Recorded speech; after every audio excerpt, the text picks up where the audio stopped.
Good morning, ladies and gentlemen. Thank you so much for joining us for our monthly webinar. For those of you who's joining us for the first time this morning, I thought to just take a couple of seconds to introduce Amity to you. So Amity is an independent, privately owned boutique discretionary fund manager. We have been around since 2007, but for the last 3 years, we've evolved a bit into an outcomes-based investment house, and we are managing a range of outcomes-based model portfolios and CIS funds. We have a large group of independent financial advisors that make use of our services across South Africa. And within Amity, we have a very well-educated and highly skilled group of investment professionals. I'd like to introduce you to this group. This is only the management team. Myself, I'm Tanya Kutsia, the Advisor Experience Manager for Amity. And my colleagues on this slide, some of them don't really need any introduction. We have Maurice van der Merwe, the CEO and co-founder, Ian Hudson, the Chief Operating Officer, and then our Investment Research Manager, Jessica Fannin. We are all supported by other team members within Amity. We have some CFA members, CFP members, Masters of Economics graduates, a very well-skilled, well-educated group of investment professionals. This team manages an extensive range of investments.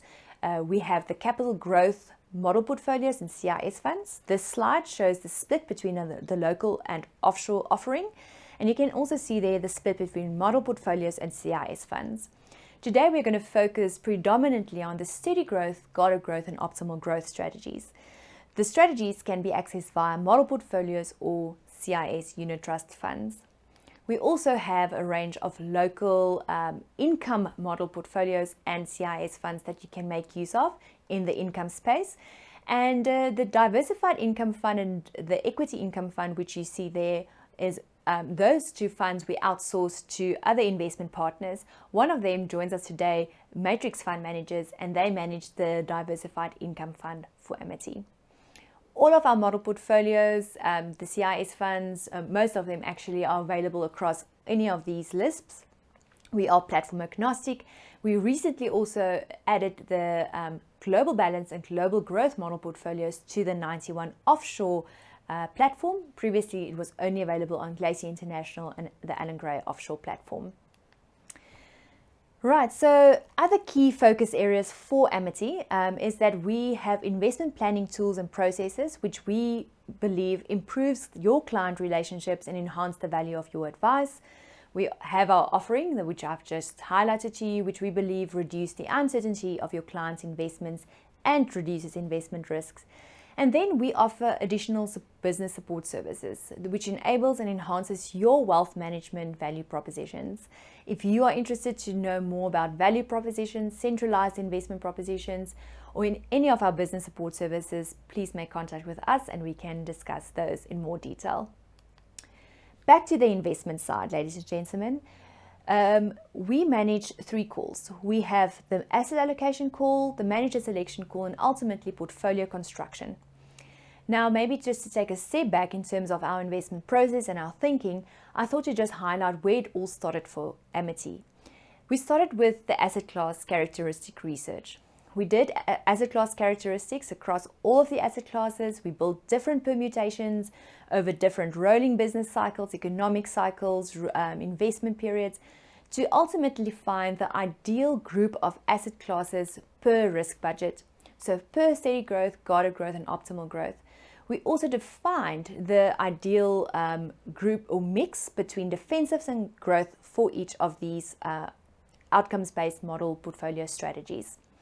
There are very strict rules within the SAA and within moving between defensives and growth for each of these model portfolios. And ultimately, we built proprietary research tools, scorecards within Amity to be able to identify the ideal managers for each of our outcomes-based model portfolios. So this was just part of the initial process. What I didn't include today was actually the monitoring and how we continue to manage this ongoingly going forward. I suppose that's a topic for a whole nother day. This slide contains snapshots from one of the scorecards for one of our model portfolios. I obviously had to remove some data and wording, but I believe this slide reflects our robust rules-based approach. Firstly, we set out criteria for each strategy. A formula is applied, and then a weighting used. Now, this method can enable us to process large amounts of data. This can also ensure that any personal preferences are then stripped from the process. Now, this process that I've just referred to can then assist us to determine the ideal mix of growth and defensive assets, as shown here. Currently, our preferred managers in each asset class are also shown on this slide. In some instances, we use a combination of managers. Now, you'll notice here that we use, for instance, A-Lit and Fairtree equity in combination for our local equity carve-out across the range, and obviously at different weights, but this combination has proven highly successful over time. Now, we measure this constantly, and we measure the local equity carve-out, for instance, against the index. Within our Amity Global Diversified Fund of Fund, we use a blend of very well-known larger offshore managers, such as Fundsmith, Sands Capital, Catalyst, and then 91 Global Franchise. We've invited our preferred managers within the offshore equity space, the local equity space, and our fixed interest space, just to present to us their views, the risks they see within their asset class, the asset classes that they manage, and to provide us just with a bit of an overview of the macroeconomic conditions.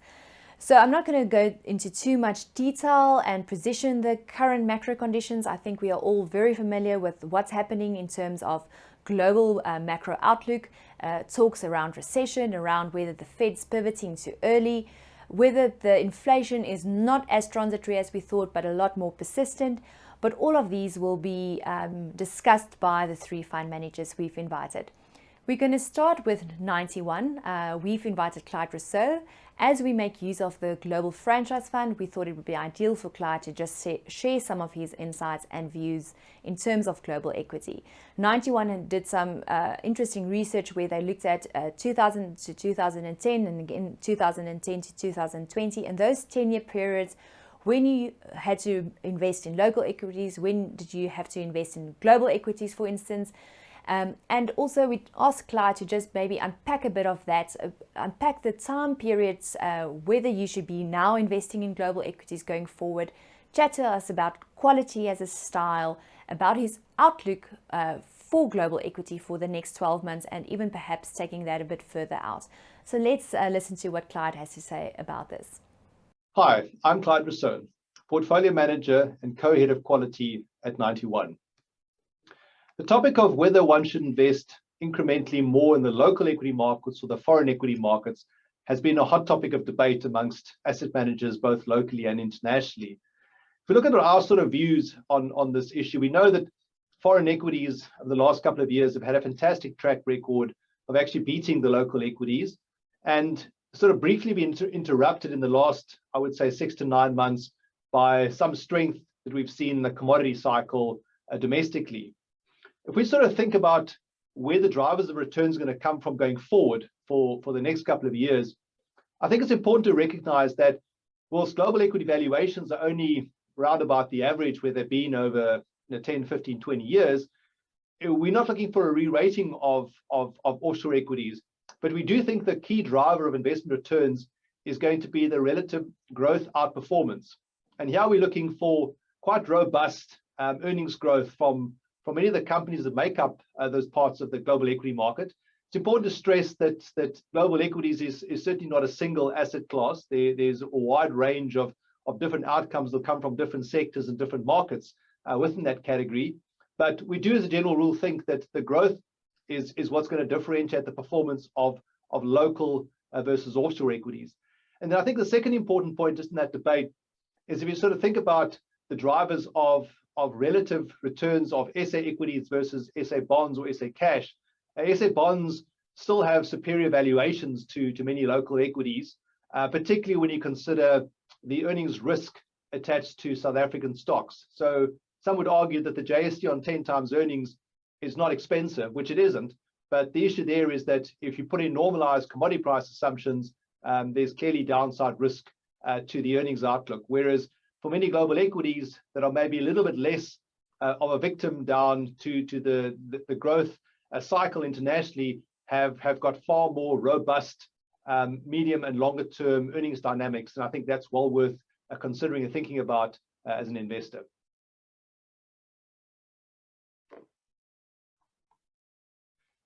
Now, what are the big risks and opportunities within the global equity markets? Clearly, if you look at the two biggest economies in the world, on the one hand, you've got the US, where things are going very, very well. A lot of people are not worried about the growth outlook. The big topic of discussion is, of course, all around inflation and interest rates and how high those are going to go and where inflation is going to peak. Whereas if you look at the world's second largest economy in China, there the trajectory is very different. You have a declining trend in interest rates. You have inflation under control.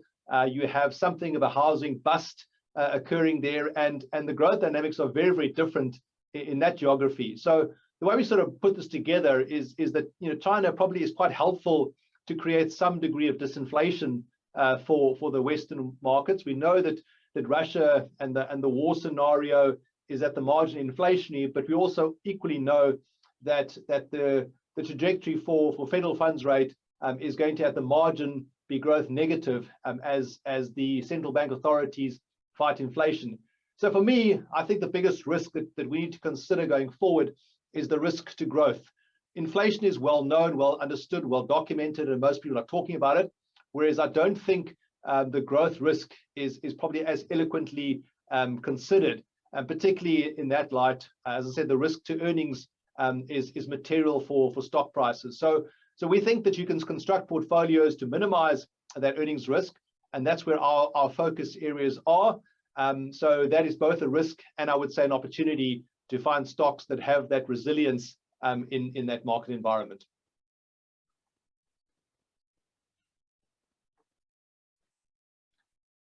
Now, just thinking about quality in the context of what has been a tough first couple of months of 2022, we know that first quarter, very significant declines in stock prices, MSCI, and obviously a lot of quality stocks as well. The second quarter being better than the first quarter, but still negative returns, although we've seen many of the stocks with a quality label outperform. And then July and August have been also much better, both in terms of absolute and in relative performance. So the shape of the market is definitely changing. People ask the question, how should quality perform? I think a couple of things just to really understand here. The first one is that quality is not a single stock. You can invest in businesses that have higher growth characteristics, some degrees of earnings uncertainty. So for example, semiconductor businesses like NVIDIA or TSMC are high quality businesses, but they do have a wider funnel of uncertainty around their earnings profile, and they do have some degree of cyclicality that one needs to consider. Or if you consider high quality financial stocks, the likes of a Charles Schwab or St. James Place, businesses that are essentially make money out of the level of financial asset prices, both equities and bonds. Clearly there's some degree of unforecastability there. So the areas of quality which behave less defensively are those that have some of those more cyclical considerations, perhaps have slightly higher stock market betas. So again, quality is not one single stock. I think the other reason that quality has been disappointing to a certain extent is that there's been a big overlap between what sits in quality portfolios and what sits in growth portfolios. So for example, the likes of a Facebook, a stroke Meta, equally would have been found in a quality portfolio or in a growth portfolio internationally. Now, we don't own Meta in the global franchise strategy because clearly it's one of those businesses where the profitability is somewhat questionable, particularly with big investments in the metaverse having to be monetized through the income statement. So one has to be very careful about differentiating. And I think what's going to happen from here on out going forward is the degree to which some of those businesses that have maybe more cyclical earnings characteristics where the share prices have done very poorly have a strong recovery trajectory to come through as markets normalize on that front, I think could do well.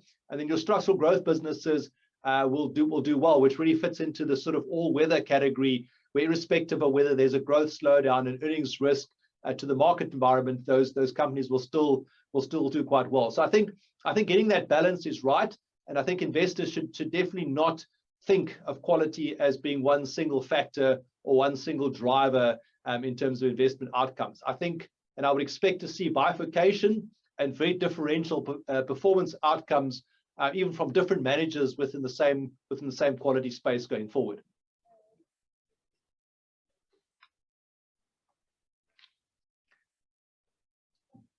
And lastly, just thinking about return expectations. I mean, of course, everything we said is all good and well, but how much money are we going to make going forward? I mean, that's ultimately why we invest, and what is the funnel of uncertainty around that. Now, where we stand at the moment, I mean, clearly, as I said, markets are down sort of almost double digits, still in US dollar terms, slightly less in sterling, and around about 10% in rand terms, just to reference a few currencies on that front. So the environment has still been negative for wealth creation, maybe stating the obvious. I think from here on out, the markets have definitely clawed back a recovery. I think that people are looking for the rate of decline or the second derivative on the change in inflation rates going forward, and that trajectory is quite important. We've already seen oil coming well off the highs from 120 down to $93, $94. You've seen refining margins decline. You've seen food prices decline. You've seen fertilizer prices decline. You've seen a whole host of commodity prices come down.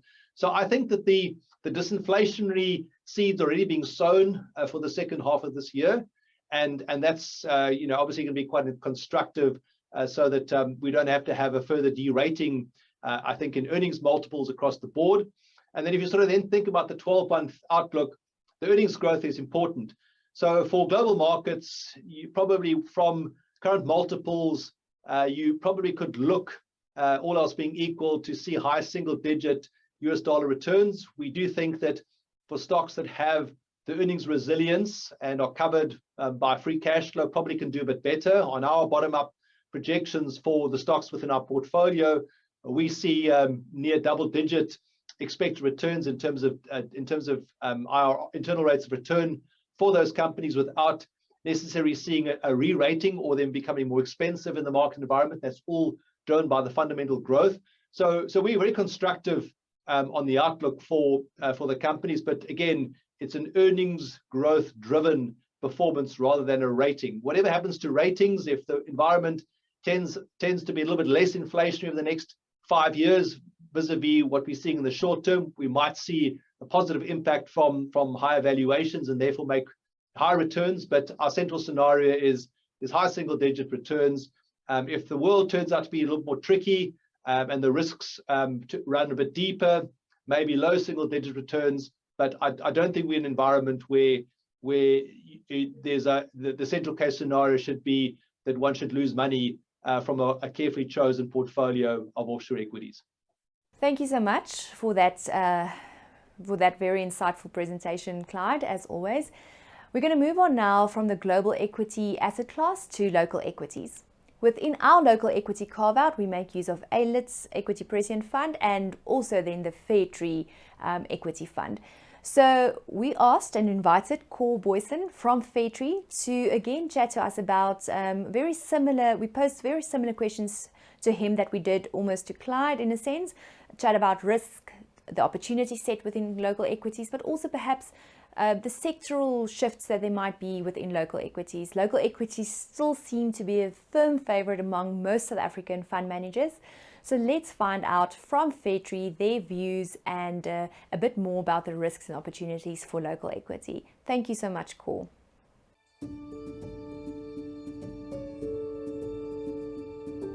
Good morning. I want to thank Amity to invite Fairtree to your webinar. My name is Cor Boyson. I'm a co-portfolio manager in the equity fund at Fairtree. So the first question on whether we are excited about South African equities. It is very hard to ignore the valuation levels of South African equities compared to our peers in emerging markets as well as developed markets. So South Africa, where we are at the moment, is extremely cheap from a valuation point of view. At the same time, I think our equities, local equities specifically, are currently going to surprise on the upside in terms of earnings growth. So we've got a combination of higher than expected earnings growth as well as cheap valuations. Most of that is a result of base effects. And I think we need to recognize that we are still in a very low growth environment in South Africa. So when you combine low valuation levels as well as high growth expectations or realization, you typically could expect very high returns from that portion of the market. But I think we need to recognize that it's unlikely that we're going to have a significant re-rate in the South African market, and the returns are going to come in the next 12 months from earnings growth. So I think expectations of 15 to 20% is not unreasonable, and that makes us obviously see the sector as quite attractive. I think if we move to the second question in terms of the longer run expectations, I think longer run we are actually more positive than the short run. In the short run we've got quite a bit of volatility in global markets which affects the rating potential, but I think we've had underinvestment in the South African economy for a number of years. We're going to have significant investment in the country in infrastructures, particularly power, rail, etc. over the next 5 years. That could actually change the growth prospects for South Africa. That will be good for earnings growth. And then the combination then of earnings growth expectations rising as well as the re-rate of the equities could actually give us a 5-year outlook of I think it's realistic, or not realistic, it's not unreasonable to expect a higher than 20% return over 5 years from here onwards. Obviously, the growth needs to return to South Africa. Moving to the question in terms of where we see the most value, which sectors, just maybe to be a little bit pedantic, we don't look at sectors in terms of what's the most value that we see. We rather look at sectors in terms of where we can expect the highest returns over the next 12 months. And I think it's important to maybe highlight 3 or 4 sectors that we are invested in that we see very interesting opportunities. So maybe the first one being Naspers and Process in the media sector. We've already had more than 50% return from Naspers and Process from the bottom in May. That's simply just because of the discount narrowing from 70 to 50% odd. But I think the underlying investment case for Naspers and Process is always Tencent. And if we look back at Tencent is from here onwards, we think earnings growth is going to be quite strong given the depressed base we've got. And at the same time, we've got valuation levels that are very attractive compared to their own history. Depending on how you measure it, I think you can make a case that Tencent itself is trading between 13 and 17 PE if you strip out some of the investments they've made.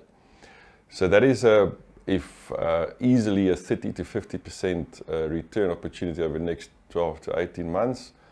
Moving to another sector that we think looks quite attractive is the energy sector. I think the globe is structurally short of energy due to significant underinvestment over a number of years. The shares are extremely cheap, the earnings are there, the dividends are there. We can bank on that. I think the market struggles to invest in these sectors due to ESG concerns. I think we may realize over the next couple of months or quarters that we need these sources of energy and that we've been too punitive against some of these companies. So again, I think in the energy sector we could get some good returns over the next 12 to 18 months. Moving to the platinum or the PGM sector, it's been a tough 18 months due to the semiconductor shortages. Production of cars have been depressed. There's lots of pent-up demand for new vehicles. And we, with the semiconductor shortage now coming to an end towards the end of this year, we could see a significant increase in production and sale of new vehicles. That is very good for PGM demand, and we could see the PGM basket doing quite well, and from current levels we could see again very good returns from the PGM sector. And I think maybe just to talk about a fourth very different sector, and that's the gold sector. So we at Fairtree are quite concerned that we are moving into we've actually changed course in the world, where we've been having the benefits of a very low interest rate and inflationary environment over the last 2 to 3 decades. We are transitioning, in our view, into a much higher inflationary environment globally, and that's going to structurally lead to higher interest rates. I think the market is still figuring out how to price certain assets. We think gold is quite well positioned going forward as alternatives to other assets, and therefore the gold sector could do quite well in an environment that becomes quite volatile going forward as the market starts to realize that the world's changed in terms of structurally higher interest rates. And then the last question is difficult for me to answer because I'm not an IFA. The question is whether I would, if I had R1 million, whether I'd invest it immediately, I'll wait, or well, phase it in. Personally, from my own experience, I think the best is to, in the current environment, is always default to phase it in. If we have just had a market crash or a very strong drawdown in the market like we've had in 2020, my answer would have been go all in, put it everything in the market now, and I think we're not there. So I would default to phasing, and then the other option is to rather wait. That is a very difficult decision to make because there will always be reasons to wait. If you look at markets, there's always concerns, and from my own experience, waiting causes you to miss out on opportunities. You can't forecast the future, and I don't think we're at the rather wait situation at the moment. Thank you very much.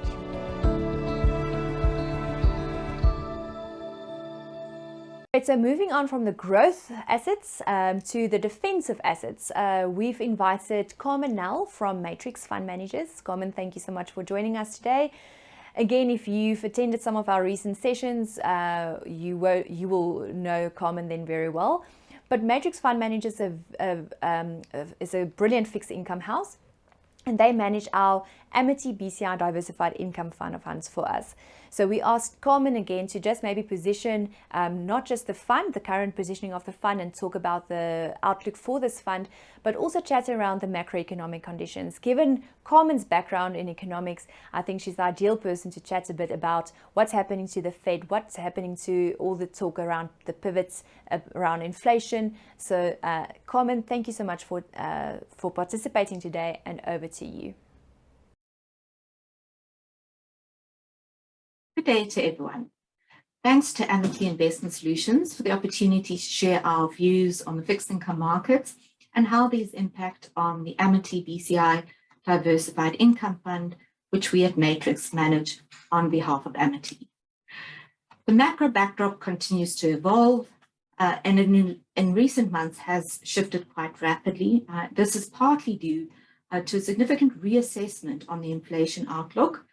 Firstly, the global growth concerns have dampened commodity prices, notably oil, which is now potentially moving from being inflationary to being deflationary. You can see on the left-hand side the close link between the oil price and US headline CPI inflation.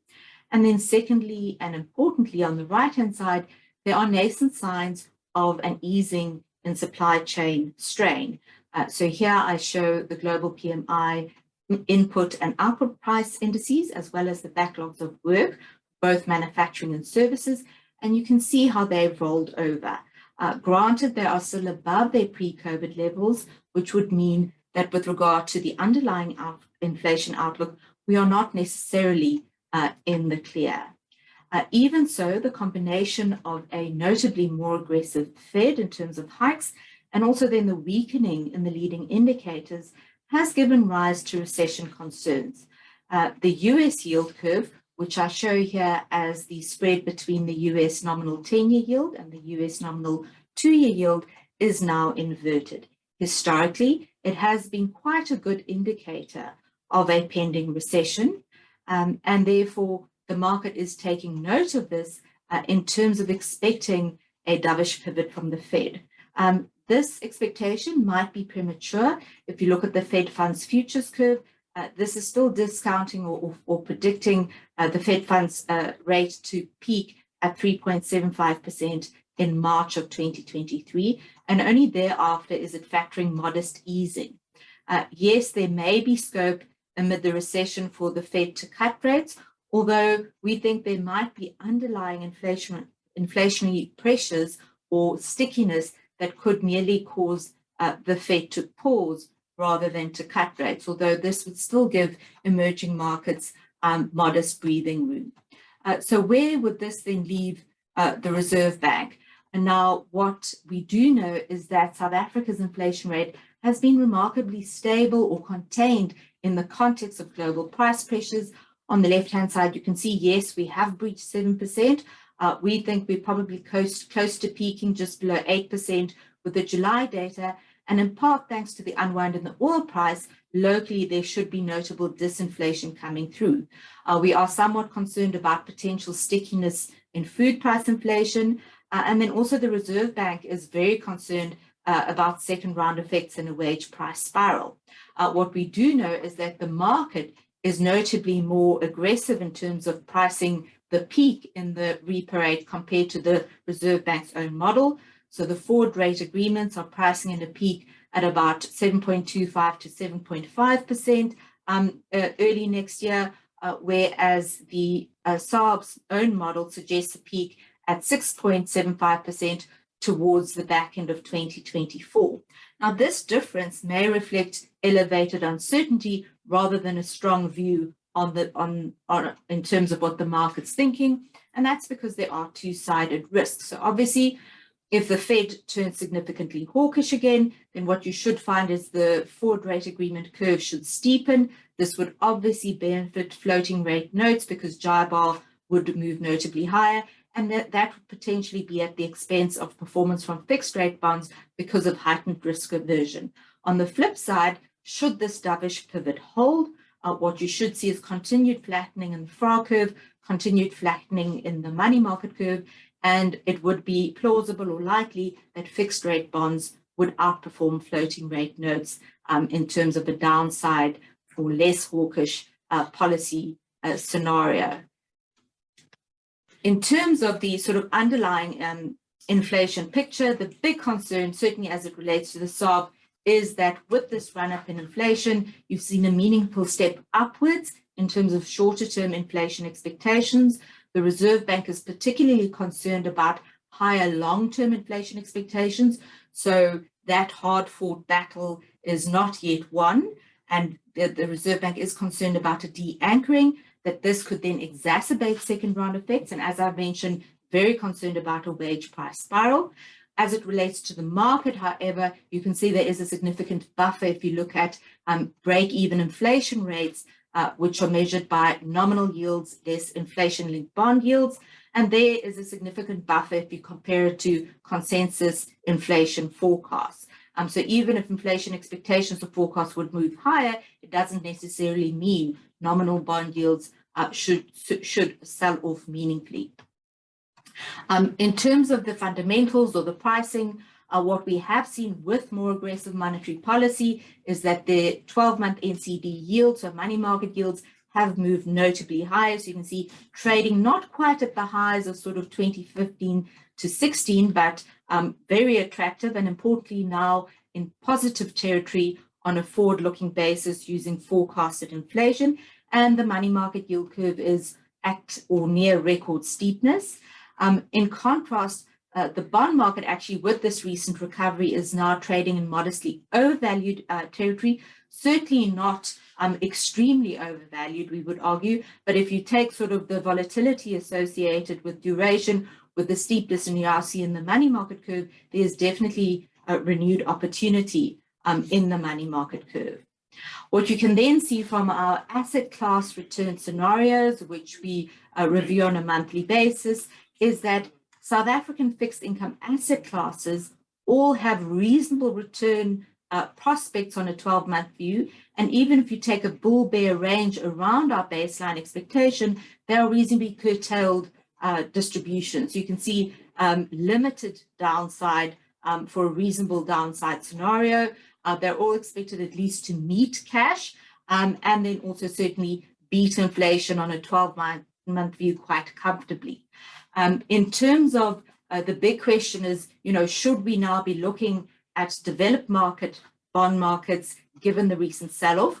Certainly, yes, for the future, but we would note that both nominal yields as well as real yields in the US had a cyclical peak in June. Since June, they've moderated, and because of now more expensive levels, it has actually introduced renewed downside in terms of potential return distributions coming from US nominal bonds as well as from US TIPS, so inflation-linked bonds. And what is also important to note, it's not obvious that you can bank on the currency or the weakness in the rand versus the dollar to potentially make up for the losses that you could be facing by investing in developed market bond yields at current levels. That said, given that there is significant scope for real yields to move into sustained positive territory in developed markets because of more hawkish monetary policy, as well as some fiscal tightening coming through, and then also because there should be fewer distortions from quantitative easing, certainly in the nominal bond market in the US, these offshore fixed income markets have become a more notable feature of our asset allocation discussions, even if we are not currently invested in offshore fixed income assets across our various mandates. If we just relate specifically then these views to the fund, you can see that historically this fund has been broadly invested across the primary liquid fixed income asset classes available in South Africa. What we did do, given this elevated uncertainty and our expectation that this pivot is premature, is that we de-risked the portfolio somewhat. So we eased up on duration from about 2.2 to 1.9 years. And we did this by basically increasing our asset allocation towards money markets, so locking in some of that near record steepness in the money market yield curve while reducing our exposure to fixed rate bonds. This is just a view to take a cautious approach in the shorter term rather than having an outright negative view on the bond market per se. Thank you. Carmen, thank you. As always, very insightful, and I think it's very helpful to hear from each of these fund managers their view. It also helps to perhaps then understand why we make use of these fund managers and how well they fit together. So thank you for the participants today for attending our monthly webinar and being part of the discussion. Ladies and gentlemen, we're going to move on now to the feedback part of today's webinar. We're going to focus predominantly on the steady growth, guarded growth, and optimal growth model portfolios. I thought to take a different approach today, unpacking them by means of our 4 pillars, saying that the outcomes-based investment solutions aims to deliver outcomes, achieve consistency, reduce risk, and ultimately preserve capital. So let's see if we've actually managed to deliver on each of these. When we consider the outcomes part, I thought to first highlight again that each of our model portfolios were originally designed with a predetermined range of outcomes in mind. The steady growth should, for instance, deliver an outcome consistently within CPI and CPI plus 3%, guarded growth within CPI and CPI plus 4%, and optimal growth within CPI and CPI plus 5%. To highlight the outcomes that these models, or to showcase the outcomes that these models actually achieved, I thought to illustrate it by means of this cumulative investment chart. If we invested 100 Rand in the steady growth strategy back in 2019, that 100 Rand would have been worth 120 Rand and 40 cents. You can also see here what your CPI and CPI plus 3% would have offered. And you can see from this that it actually managed to achieve within that range of outcomes. Though we don't measure necessarily against relative benchmarks, remember we're not a traditional DFM, we focus on outcomes-based investing and we do things slightly differently, we did think to just maybe include the ASISA multi-asset low equity just to highlight that we actually managed to enhance on whatever the ASISA category would have delivered over this investment period. Moving on to the guarded growth, you firstly noted that we extended the investment horizon here to 5 years. So again, if you invested back in 2017, 100 Rand, what would this strategy have delivered over this investment period? cumulatively you would have now had R151.80 available, slightly more than what your upper band there would have delivered of R151.70. But overall, you would see that it managed to actually again achieve the outcomes. For optimal growth, we extend again the investment horizon to 7 years, and if you invested back in 2015 R100, it would have been worth R182.40. Again, within the predetermined range of outcomes that we've set for this optimal growth portfolio. Also, what we would like to highlight here is that you would have again exceeded whatever the ASISA multi-asset high equity would have provided over the same investment period. I think it's clear that we can say that we did deliver on the outcomes. But the question is, did we do so consistently? To show consistency, I thought to use a normal distribution graph. Now, what we highlight here is that, for instance, when we consider the steady growth and we compare it to the multi-asset low equity category, you would notice here that 68% of the time, the strategy delivers a return, or you can expect a return of 9.26%. Now, that's almost 1% more than what the ASISA category gave you. We also show you the worst and the best outcomes that you can expect from the strategy. And across all of the distribution levels here, you can see that the strategy actually provided you with better outcomes than the category. To show this slightly differently, we show you the number of times of outperformance of the CPI plus 3% benchmark. So if we were to look at the steady growth strategy, you can see that 94% of the time, the strategy managed to outperform CPI plus 3%. The ASISA category only did so 83% of the time. It becomes interesting when you move up the risk spectrum. So the guarded growth with its 50-50 defensive growth split.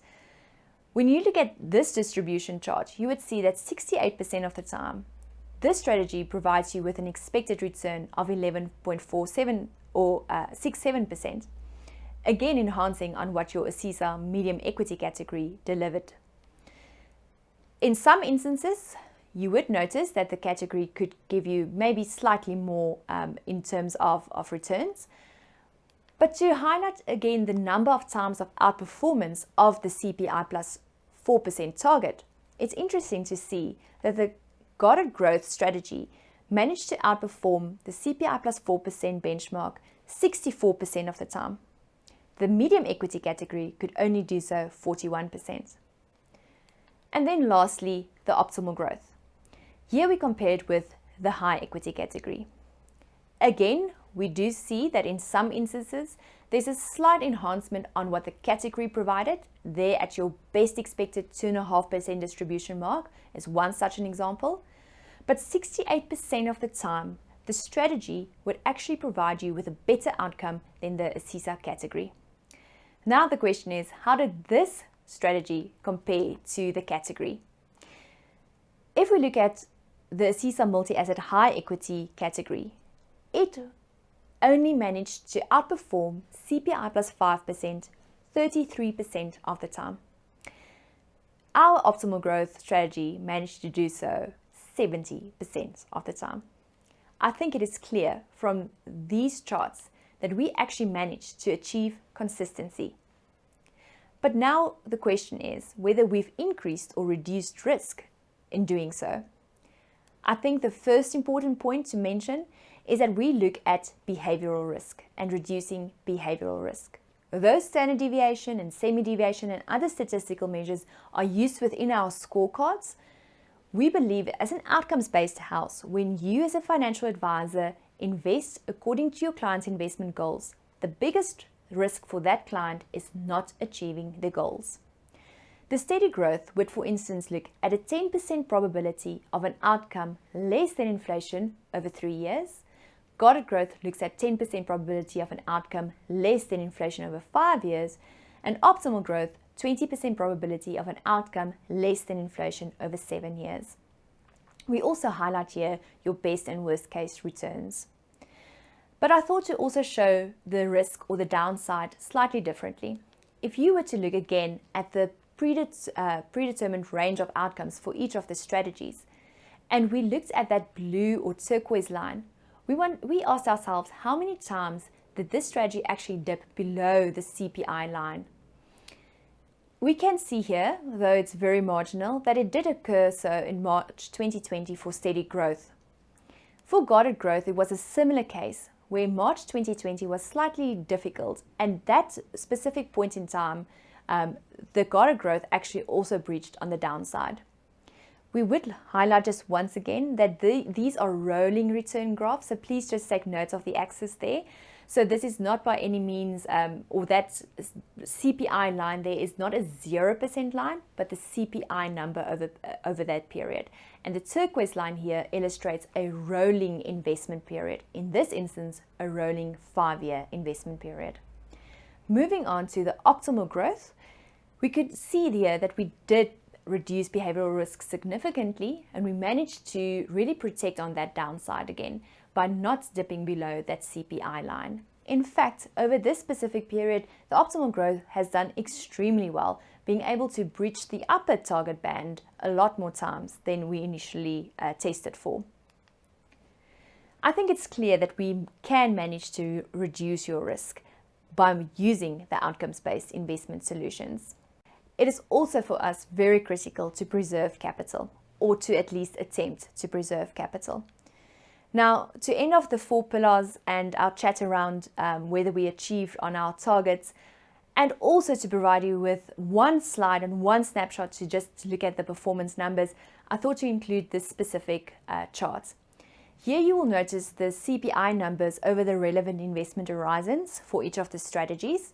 The grey one, the steady growth, our turquoise would be guarded growth, and here the purple represents optimal growth.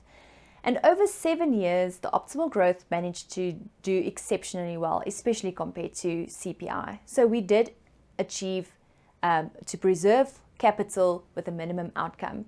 We did so for guarded growth, which actually achieved 8.7% over 5 years, and steady growth, which achieved 6.4% over 3 years. Ladies and gentlemen, I think we can tick off each of these targets and pillars and say that we've successfully actually achieved the targets that we set out for ourselves. When we do look at any changes that we've made over time and any of the year-to-date attribution numbers, etc., I'd like to first just highlight the changes we made specifically to the steady growth model portfolio. As I mentioned earlier, we had an asset class research process, which we initially started with, that filtered through to our strategic asset allocation for each of the model portfolios. This year, we decided to make a change or alteration to the strategic asset allocation for steady growth, and we increased the growth bucket slightly from 25 to 30%. This table also highlights other changes that we've made. So for instance, we cut exposure to local bonds and increased exposure to local equity and property within steady growth.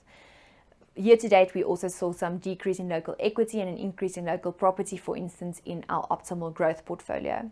The process, however, is very stringent, robust and scientific.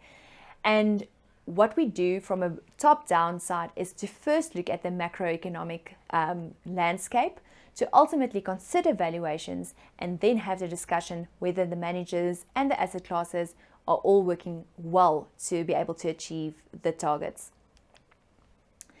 So our outlook and our current positioning, I just thought to highlight it with this slide. Locally, we favor local equities, local bonds.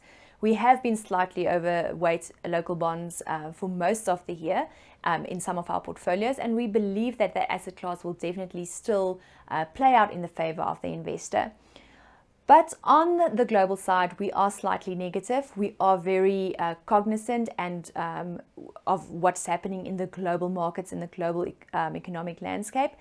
And if I move on to, for instance, the attribution slide, it also highlights here that where our manager selections detracted year to date, it did so specifically in that foreign component that we hold, especially in emerging market managers. So what we see here is that asset allocation calls were positive over the periods that I highlight here, as well as the manager selection effect. Year to date, the picture did look slightly different, but yeah, we did mention here now that it was largely due to offshore managers detracting. If I bring this back to the previous slide, we have as a team decided to de-risk in certain instances and also research other global developed market asset classes such as global bonds, global credit, and to see how that will fit in to our solutions.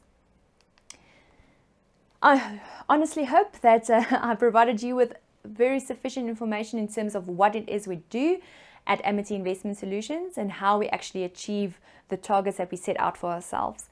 We've done well to achieve our targets and ensure that we adhere to these 4 pillars.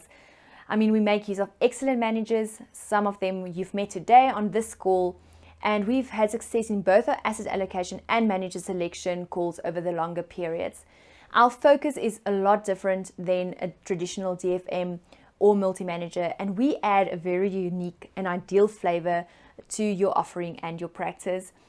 We partner with like-minded individuals, and we are very pleased to have seen a nice growth in the AUM over the recent year.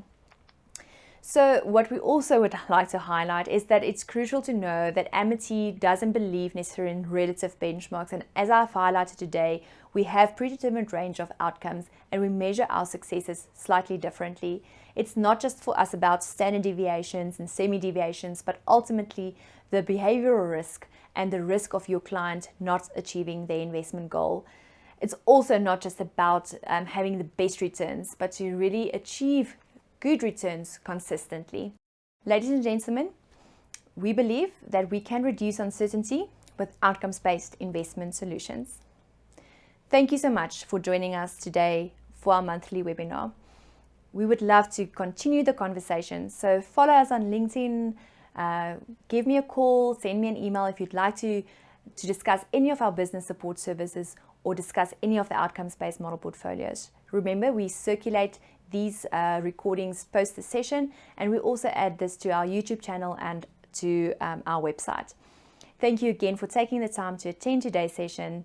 Keep safe. Goodbye. Thank you, ladies and gentlemen, for attending our monthly webinar. As always, we will circulate the presentation and a copy of the recording. Remember, we also post the recordings to our website. If you have any questions on the fund and topic discussed today, you are welcome to contact Tanya Kutsia.